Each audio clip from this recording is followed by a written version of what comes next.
Hello and hi everyone. Refraction की बात कर रहे हो आप और मैं। इस समय आप मुझे ऑब्जर्व कर रहे हो। जी हाँ, कैसे?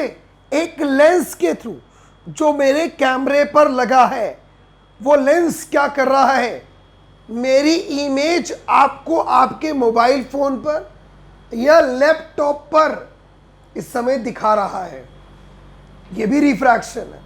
कुछ मत करना, एक ग्लास लेना। ग्लास किसका? ग्लास का बना हुआ ग्लास, है ना। अक्सर लोग ग्लास और मिरर दोनों में मिक्स कर देते हैं। कहते हैं शीशा टूट गया, शीशे का ग्लास टूट गया। ग्लास एक्चुअली खुद ही एक कांच, शीशा शक्ल देखने वाला। ग्लास लेना, एक ग्लास में पानी भरना और उसके अंदर 1 रुपए का कॉइन डाल देना। आप फिर ऑब्जर्व करना, आपको नजर आएगा 1 रुपए के कॉइन का साइज आपको बड़ा दिखेगा, लार्ज दिखेगा। जी हाँ, इस समय हवा से लाइट आ रही है, आपके आंखों के अंदर जा रही है। हवा से लाइट आकर आपकी आंखों के अंदर एंटर कर रही है कि नहीं कर रही? क्या हो रहा है? हवा मीडियम है, आईज एक और मीडियम है। हवा से लाइट आई के अंदर एंटर किया, रिफ्रैक्शन। जब कभी लाइट एक मीडियम से दूसरे मीडियम में ट्रेवल करती है तो लाइट रेस की स्पीड चेंज हो जाती है, और जब लाइट रेस की स्पीड चेंज हो जाती है तो उसी को आप और मैं रिफ्रैक्शन कह सकते हैं, कहते हैं। रिफ्रैक्शन क्यों हुआ मैंने बताया आपको, लेकिन जब कभी ये रिफ्रैक्शन होगा, दो लॉज होंगे रिफ्रैक्शन के। पहला law, incident ray normal to the point of incident and refracted ray lie on the same plane. Second, ratio of Sinai to Sinar is equals to a constant value. Right? एक medium, दूसरा medium. Medium कौन सा? Air, solid, water, यानी कि solid, liquid और gas, या फिर vacuum. Light किसी में भी ट्रेवल कर सकती है, लेकिन ये श्योर है कि जब कभी भी लाइट एक मीडियम से चलकर दूसरे मीडियम में जाएगी तो लाइट रेस बेंड हो जाएंगी, और उसी बेंडिंग को रिफ्रैक्शन कहा जाएगा। कभी लाइट रेयरर से जाएगी डेंसर में, और कभी डेंसर से रेयरर में। जब लाइट रेयरर टू डेंसर जाएंगी, हल्के से भारी में, तो टुवर्ड्स नॉर्मल, नॉर्मल की तरफ, अंदर की तरफ बेंड होंगी। लेकिन अगर डेंसर टू रेयरर जाएंगी तो अवे फ्रॉम द नॉर्मल जाएंगी। रियल लाइफ में रिफ्रैक्शन बहुत जगह होता है। अक्सर बारिश का मौसम, जैसे कल था, समोसे लेने चले जाना, समोसे, अगली बारिश आते ही समोसे खाना। जब समोसे वाला समोसे तले तो क्या करना, उस कढ़ाई के निकलते हुए आग के धुएं में से उस समोसे वाले को देखना। समोसा वाला हिलता हुआ नजर आएगा, जैसे 2 पैक लगाए हो। या फिर स्विमिंग पूल, इस बार तो खैर स्विमिंग पूल जा ही नहीं पाए, लेकिन अगर स्विमिंग पूल जाओ तो ऊपर खड़े होकर ऐसे देखना, आपको लगेगा स्विमिंग पूल कम गहरा है, लेकिन जब आप आगे बढ़ के कूदेंगे, जंप करेंगे, तो वो उससे ज्यादा गहरा होगा। यानी कि लगेगा एक्चुअल डेप्थ से ज्यादा नहीं, कम लेस नजर आएगा। रिफ्रैक्शन। तारे टिमटिमाते हैं ड्यू टू रिफ्रैक्शन। हवा के अंदर भी लेयर्स हैं, गर्म हवा, ठंडी हवा, गर्म हवा, रेयर मीडियम, ठंडी हवा, डेंसर मीडियम। कभी आपने सोचा ये तारे टिमटिमाते हैं क्यों? नहीं सोचा, मैं बताता हूं क्यों टिमटिमाते हैं। तारे स्टार्स क्या है? बर्निंग बॉल ऑफ गैसेस हैं, जलता हुआ आग का गोला ही तो है ये तारे। तारों से निकलने वाली रोशनी हमारी आंखों तक पहुंचती है, लेकिन वो रोशनी, वो लाइट हमारी आंखों तक पहुंचने से पहले हवा अलग अलग मीडियम में ट्रेवल करती हुई आती है, और हर मीडियम के अंदर लाइटें बेंड हो जाती हैं। और लाइट रेज बेंड होके हमारी आंखों तक पहुंचती हैं। इसलिए हमारी आंखों पर इफेक्ट फ्लक्चुएटिंग आता है, फ्लक्चुएट, कभी ज्यादा कभी कम, कभी ज्यादा कभी कम, फ्लक्चुएटिंग इफेक्ट। पेपर में आएगा व्हाई डू स्टार्स ट्विंकल, तारे टिमटिमाते क्यों हैं? तो आप लिखेंगे stars are the burning ball of gases. The light coming from the stars when entering into the earth atmosphere, it refract or bend several times before reaching to our eyes, due to which it gives fluctuating effect to our eyes. That's why star twinkle. But the planets do not twinkle. Planets twinkle नहीं करते. Why? Because it is not a small size object. It is a large size object, and it is a collection of too many. Too कौन सा too? T double और too वाला।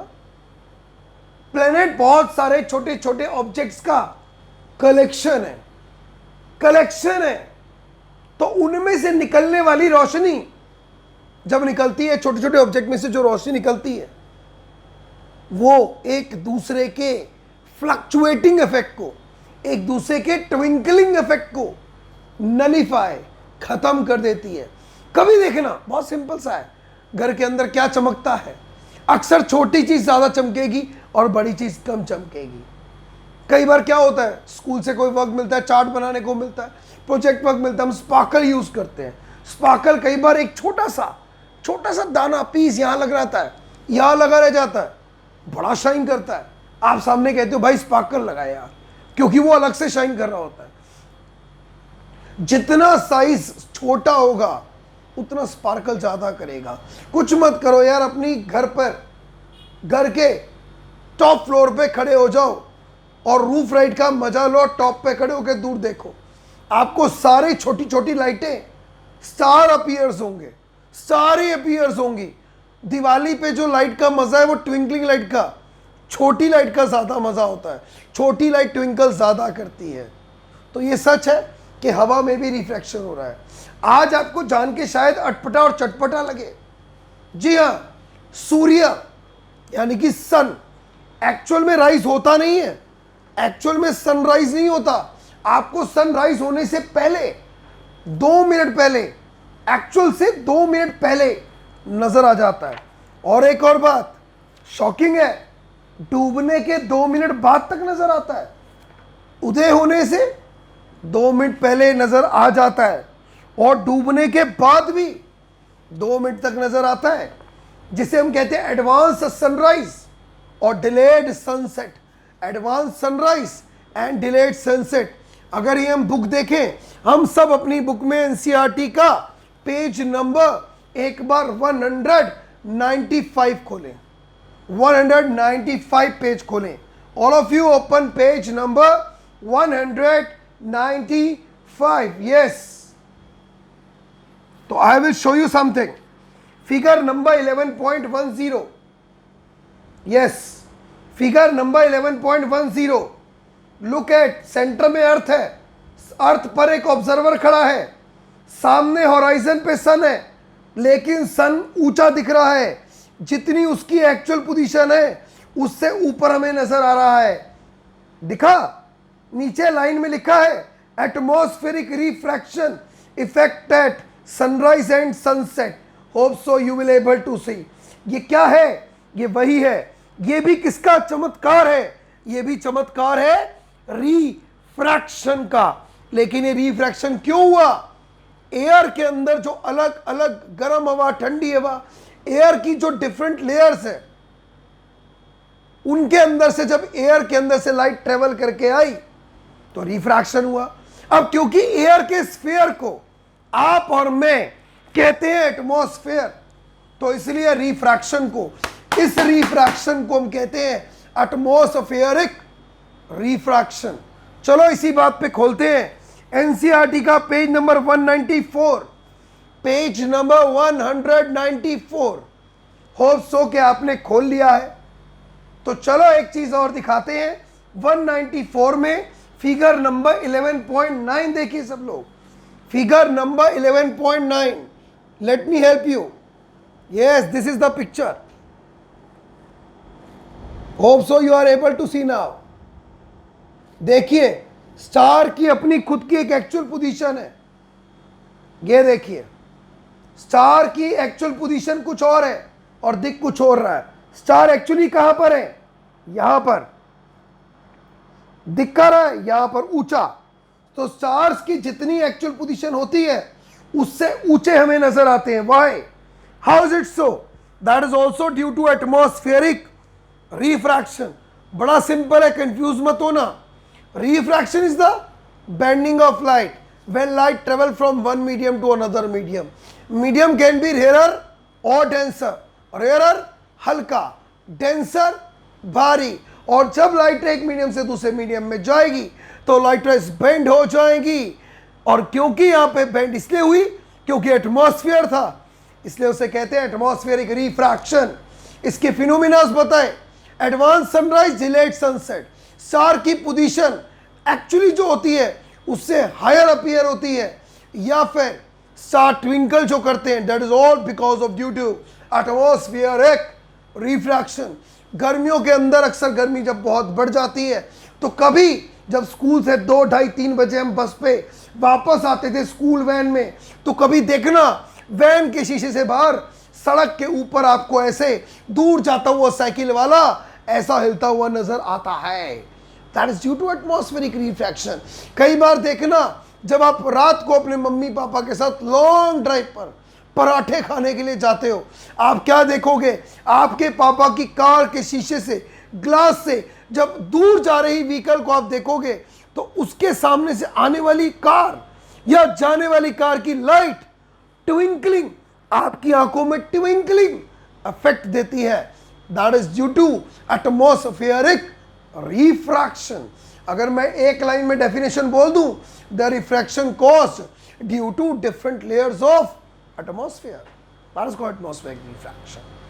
तो light अलग अलग medium में ट्रेवल करेगी, that is sure.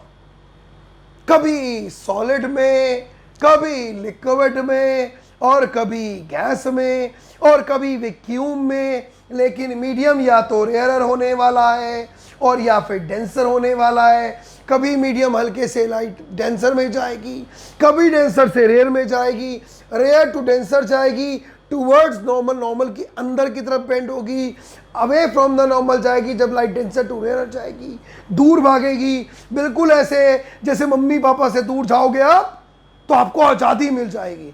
ऐसे जब लाइट रे डेंसर में चलेगी तो डेंसिटी ज़्यादा होगी, पार्टिकल्स क्लोज होंगे, लाइट की स्पीड घट जाएगी।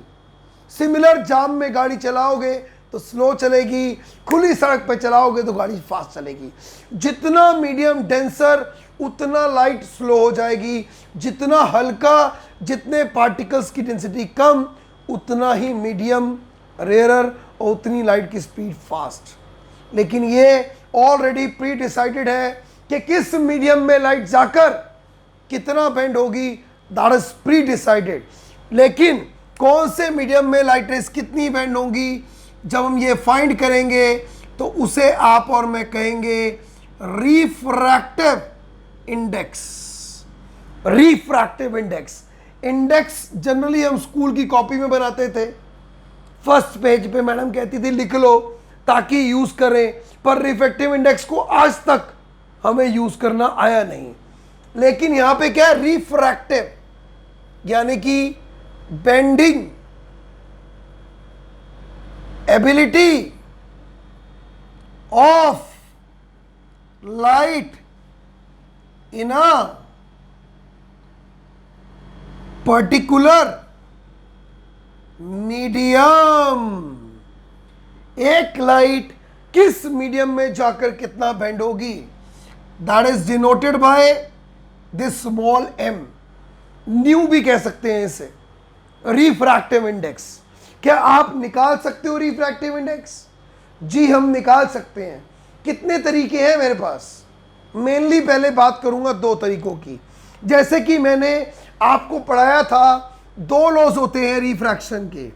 पहला याद होगा आपको, sin i upon sin r is equal to a constant value बोला था मैंने आपको, अ कांस्टेंट वैल्यू बोला था ना मैंने। अब अ कांस्टेंट का मतलब क्या है? जी हां, कांस्टेंट का मतलब है रिफ्रैक्टिव इंडेक्स। ये जो कांस्टेंट वैल्यू आप निकालते हो ये क्या होती है?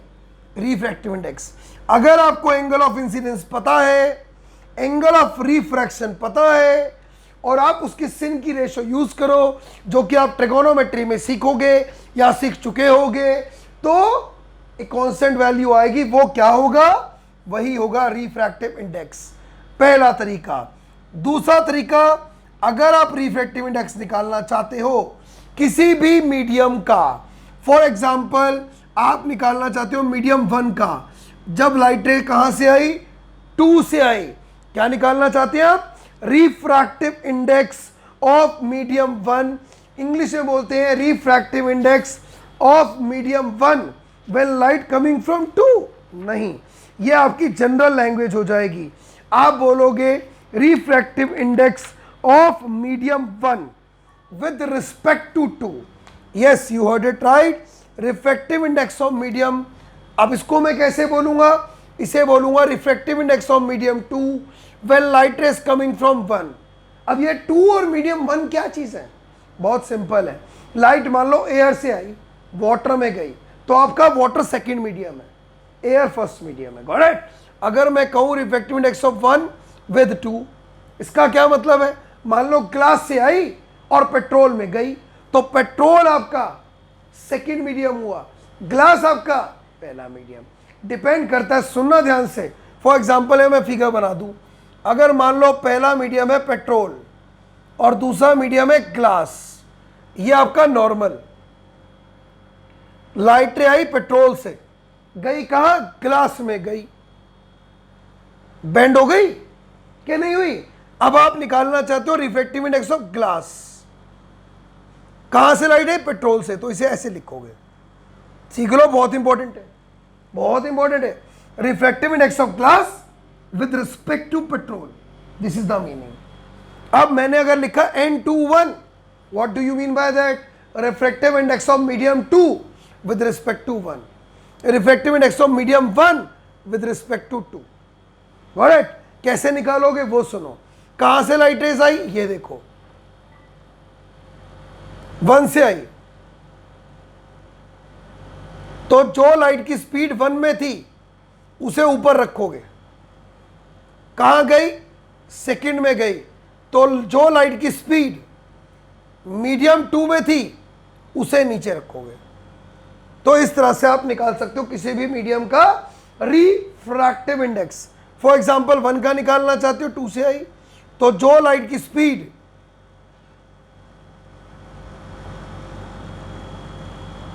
2 में थी वो ऊपर आएगी, और जो लाइट की स्पीड 1 में थी वो नीचे आएगी। तो ये कंफ्यूजन नहीं होनी चाहिए आपको। जहां से लाइट आई वहां पर लाइट की स्पीड ऊपर, जहां पे गई, जिसका रिफ्रैक्टिव इंडेक्स आप निकाल रहे हो, निकालना चाहते हो, वहां पर लाइट की स्पीड नीचे। तो एक तरीका तो यह है रिफ्रैक्टिव इंडेक्स निकालने का, एक तरीका यह है।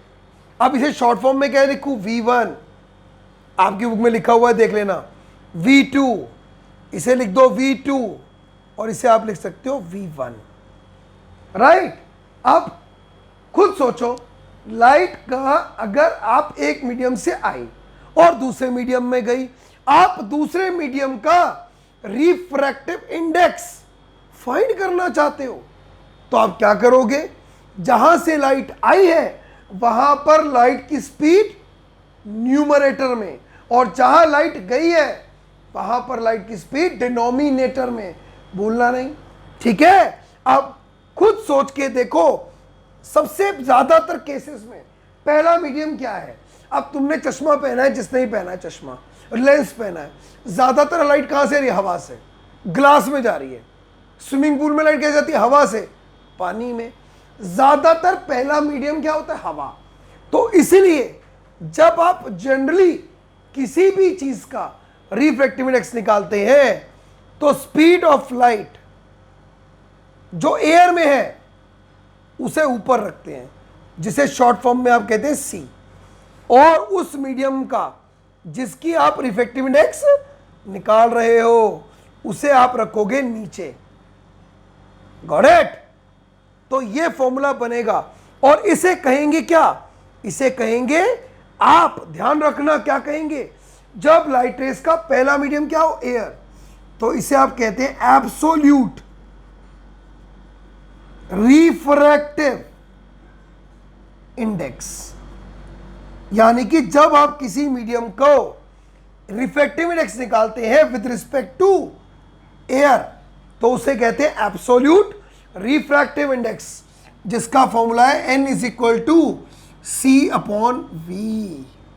n is equal to c by v. C speed of light in air, जिसकी वैल्यू फिक्स होती है 3 multiply by 10 raise to the power 8 metre पर सेकेंड, फिक्स सही है।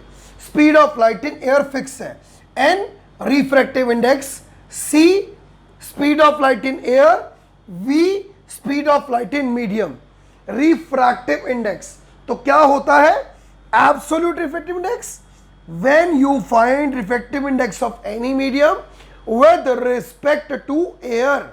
और हम अगर अपनी बुक देखेंगे तो हमारी बुक में एक टेबल है, अगर मैं उस टेबल को बोलूं तो वो टेबल है आपकी एनसीईआरटी की बुक में पेज नंबर 175 पर। उसमें आपको टेबल 10.3 है, उसमें आपको जो रिफ्रैक्टिव इंडेक्स गिवन है वो कौन से है, एब्सोल्यूट है। यानी कि सब मीडियम का रिफ्रैक्टिव इंडेक्स दे रखा है, किसके रिस्पेक्ट में, एयर के रिस्पेक्ट में। उसे मैं और आप कहते हैं एब्सोल्यूट रिफ्रैक्टिव इंडेक्स। तो अगर आपको किसी मीडियम का रिफ्रैक्टिव इंडेक्स निकालना है, तो अगर आप 2 का निकालना चाहते हो, जब लाइट 1 से आए तो जहां से लाइट आई वहां पे लाइट की स्पीड ऊपर, जहां गई वहां नीचे। और अगर 1 का निकालना 2 के, तो 2 में लाइट की स्पीड ऊपर और 1 में नीचे। ठीक है, और ये क्या होता है, absolute refractive index. Absolute refractive index किसे कहते हैं, refractive index of any medium with respect to the air. क्या रिफ्रैक्टिव इंडेक्स आपको कुछ हेल्प करता है, जी हां, ये रिफ्रैक्टिव इंडेक्स आपको 2 चीजें बताने में आपकी बहुत हेल्प करता है। पहला, मीडियम की डेंसिटी, कि वो मीडियम रेयर है या डेंसर है। जितना रिफ्रैक्टिव इंडेक्स मीडियम का ज्यादा होगा, जितना रिफ्रैक्टिव इंडेक्स ज्यादा होगा, फॉर एग्जांपल एक मीडियम ए है, एक मीडियम बी है, ए का रिफ्रैक्टिव इंडेक्स 1.5 और बी का 2, तो रिफ्रैक्टिव इंडेक्स ज्यादा किसका, बी का, तो डेंसिटी भी ज्यादा बी की होगी, मीडियम बी ज्यादा डेंसर होगा। और दूसरा क्या बताता है, दूसरा आपको रिफ्रैक्टिव इंडेक्स बताता है speed of light in a particular medium, यानी कि उस मीडियम के अंदर लाइट की स्पीड कैसी होगी, यह हमें कौन बताता है, रिफ्रैक्टिव इंडेक्स। अगर मीडियम के अंदर लाइट का स्पीड ज्यादा होगा तो मतलब उसका रिफ्रैक्टिव इंडेक्स कम है, क्योंकि मैंने क्या बताया, डेंसर में लाइट की स्पीड कम होती है और रेयर में ज्यादा। अगर मैं हवा बोलूं, पानी बोलूं, पानी डेंसर है, पानी में लाइट की स्पीड कम है, हवा में लाइट की स्पीड ज्यादा है। पानी ग्लास, ग्लास और डेंसर है, उसका रिफ्रैक्टिव इंडेक्स और ज्यादा है। अगर मैं कौन बोलूं कि भाई रिफ्रैक्टिव इंडेक्स वर्ल्ड में किसका सबसे ज्यादा है, तो आप अगर टेबल नंबर 10.3 देखोगे तो आपको दिखेगा भाई इसमें जीतता डायमंड, डायमंड जीत जाएगा। डायमंड का रिफ्रैक्टिव इंडेक्स होता है 2.42, माय गॉड 2.42, जो कि बहुत ज्यादा है। तो रिफ्रैक्टिव इंडेक्स आपको मेनली कितनी बातों को आइडिया देगा, रिफ्रैक्टिव इंडेक्स आपको 2 बातें बताएगा। पहला, मीडियम की डेंसिटी, कि वो मीडियम रेयर है या डेंसर है, और दूसरा मीडियम के रिफ्रैक्टिव इंडेक्स से आप बता सकते हो कि वहां पर लाइट की स्पीड कैसी है। जितना मीडियम डेंसर यानी कि जितना उसका रिफ्रैक्टिव इंडेक्स ज्यादा होगा, उतनी वहां पर लाइट की स्पीड कम होगी। और हमने क्या पढ़ा, सुने ध्यान से, अगर हम किसी मीडियम का, ध्यान सुनना, रिफ्रैक्टिव इंडेक्स 2 का निकाल रहे हैं जब लाइट 1 से आई, तो ये होगा V2 upon V1, V1 upon V2। और अगर 1-2 निकाल रहे हैं तो होगा V2 अपॉन V1। V कौन, speed of light in medium 1, V2 कौन, speed of light in medium 2। ऐसे अब दोनों को ध्यान से देखो, इस फॉर्मूले को देखो और इस फॉर्मूले को देखो। दोनों आपको रेसिप्रोकल लगेंगे। इसका मतलब दोनों को अगर क्या कर दें हम, मल्टीप्लाई कर दें, तो आंसर 1 आएगा। कैसे आएगा, पुट करो वैल्यू, कट जाएगा, तो इक्वल टू क्या आएगा, 1।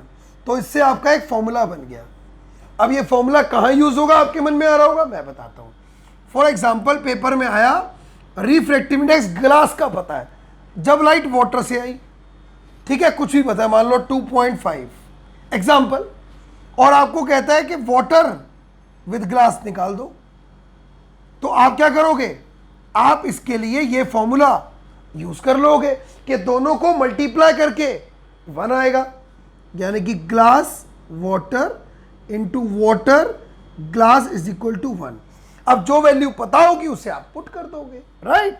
और हमने क्या सीखा, n is equal to c by v. अब इसे एग्जाम में refractive index is equal to जिसकी वैल्यू फिक्स। अब इसके अंदर 3 पूरे फॉर्मूले में चीजें हैं, 1 2 3, 3 में से एग्जाम में एक तो पता है और एक दे देंगे दोनों में से, और आपको एक निकालनी होगी। फॉर एग्जाम्पल मैंने बोला कि केरोसिन का रिफ्रैक्टिव इंडेक्स है 1.44, वहां पे लाइट की स्पीड निकालो, तो क्या करना है, या 1.44 सी अपॉन वी ऊपर चला जाएगा, सी को नीचे ले आओ भाई। अब इसे सॉल्व कर दिया अगर हम, तो हमें निकल जाएगा स्पीड लाइट की कितनी है केरोसिन के अंदर। तो रिफ्रैक्टिव इंडेक्स पता चला। क्या है रिफ्रैक्टिव इंडेक्स, बेंडिंग एबिलिटी, कौन सा मीडियम लाइट को कितनी बेंड करेगा, इसकी कोई यूनिट नहीं होती। क्यों नहीं होती, क्योंकि 2 सेम चीजों का रेशो है। जैसे 9th में था रिलेटिव डेंसिटी, 2 सेम चीजों का रेशो, ऐसे ही रिफ्रैक्टिव इंडेक्स 2 सिमिलर क्वांटिटी का रेशो है, इसकी कोई यूनिट नहीं है। क्या बताता है ये आपको 2 बातें बताएगा, मीडियम कितना डेंसर है, और दूसरा उसमें लाइट की स्पीड कितनी है। रिफ्रैक्टिव इंडेक्स ज्यादा होगा, डेंसिटी ज्यादा, रिफ्रैक्टिव इंडेक्स कम, डेंसिटी कम। रिफ्रैक्टिव इंडेक्स ज्यादा, वहां पर लाइट की स्पीड कम, रिफ्रैक्टिव इंडेक्स कम, लाइट की स्पीड ज्यादा। तो आज हमने क्या पढ़ा, एटमॉस्फेरिक रिफ्रैक्शन पढ़ लिया, रिफ्रैक्टिव इंडेक्स पढ़ लिया, और हमने ह्यूमन आई का भी एक टॉपिक पढ़ा, और हमने पढ़ा एनसीईआरटी की बुक में हमने अब पढ़ लिया है पेज नंबर 175 तक, ठीक है। और अगर बुक पलटोगे तो 176 पे 4 क्वेश्चन भी मिलेंगे, उनको भी करके देखना, अब आपको आते हैं।